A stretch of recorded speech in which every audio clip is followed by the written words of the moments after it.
Hey guys, what's going on? So today I thought I'd talk a little bit about the legacy mode, as you can tell by the title. Now the footage in the background is just a little bit of black dragon killing because I just thought that I'd have a little chance of getting some extra money, you know, because the bone's doing pretty good right now. They're like 6.1 or 6.2k each, which is pretty awesome. So you know, it's like 12k a kill, 13k a kill. So I'm just going for them right now, getting a little bit of money, just taking a little break from woodcutting, which will be in my next video, I think. But basically, like I said, this video is all about the new legacy mode, which was polled on the Runescape website 4 days ago, I think it was, 31st of January. Now, it's all about giving power to the players and basically making the players within the community happy and want to continue playing. So to put it clearly, legacy mode is all about offering the players a chance to have the old combat system today. So this can be switched by anyone at any time if it actually comes out, which obviously is being voted for right now. And obviously if you haven't voted, it'll be in the game, you can do it any time. And also on the website you can do it as well. I think it redirects you. But the way it's looking, it is going to come out and a lot of people are excited for it. You can switch between obviously the old combat system and obviously EOC that we have today as freely as you want. It's not going to depend on if you're a member or have any limitations, anything like that. But switching to the 2012 combat system, which is obviously what the old one that they're bringing out now, legacy mode, is what it's going to be based on. That's how it was for EOC.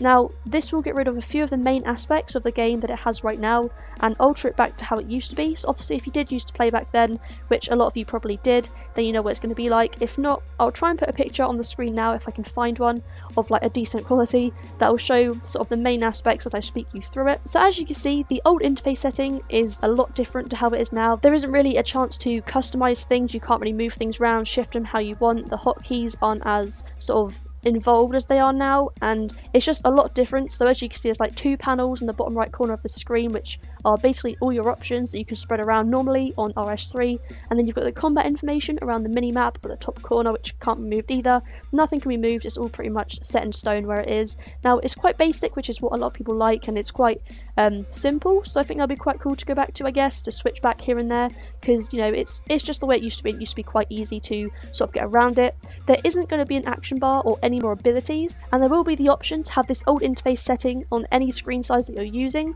So obviously you can use it on fixed, or if you're using it on resizable, or even full screen, any of them, it'll just completely alter it like it used to in 2012. Another cool thing about legacy mode is that there's going to be the chance to have the special attacks on weapons again, which I think is pretty cool. I know a lot of you guys do as well, because that's what you keep telling me. If I ask you like on Skype or on RS or anything like that what your sort of favourite parts of it are, or like what you're most looking forward to, special attacks is definitely up there with the top of them. A lot of you guys are looking forward to that, so hopefully if this comes out, then that'll be pretty cool, because I remember using special attack used to be quite fun, and you know, it was a good addition to the game and I enjoyed it. But in order for the new combat system to actually work and sort of be up to date with the game how it is today, graphically and just how it all works, there will obviously be a couple of tweaks and upgrades. It's not going to be eye for eye how it used to be.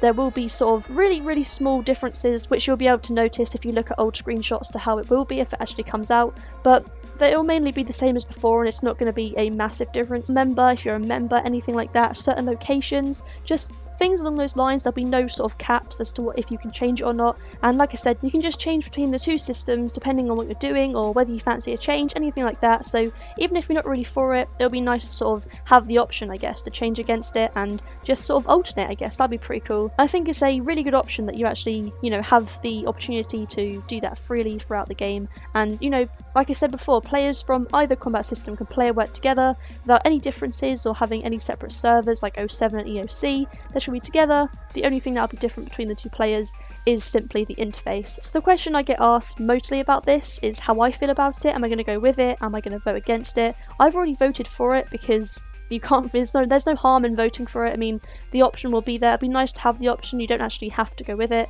You can change whenever you want. There's not really any harm with voting for it, and I mean, even if you don't want to, I mean, you don't have to, but the question for you guys is, do you like it? That's what I want to find out from you guys. Just leave me like a little comment in the comment section below, obviously. Just let me know what you guys think about it, your opinions on it. Do you like it? Do you not? Are you voted? Have you not? Anything like that, pretty much. Just get involved, you know, I'll read all your comments, I'll answer most of them, and yeah, just let me know. For now, for me personally, I'm not really too sure. I mean, I like the way things are now. I like it because it's more involved with the game how it is now. You can customize things, you can, you know, all the different hotkeys. It's a lot more easier, I guess, to control from the keyboard and stuff as opposed to just clicking like it used to be. I know there was like a couple of things you could do on the keyboard, but the main thing was like clicking, and you know, I like the way things are now personally. the way it used to be is also really cool because it's sort of simple, it's basic, and it's just clean, I guess. It's a clean sort of interface and it's a nice look on the game. So for me personally, I don't really have either or favour side. I like both of them, and I think if this goes ahead, it'll just be a really cool update and a lot of players will be happy with it. But I think that's pretty much it for me, guys. Hopefully you have enjoyed this. Hopefully it's sort of cleared things up. Thank you so much for all the support on my channel since I came back the other day. It's really awesome. Like I said, let me know what you guys think about it. It'd be pretty cool to see what you have to say. If I've missed anything, there'll be a link in the description to ModMark's blog, which basically explains the differences and more in-depth detail, I guess, of the new versus the old. And yeah, that is pretty much it. Hopefully you have enjoyed. Thumbs up if you have, subscribe for more videos, and leave a little comment like I said before on anything you want to say, any opinions, anything like that. But yeah, thank you so much again, and I'll see you in the next one.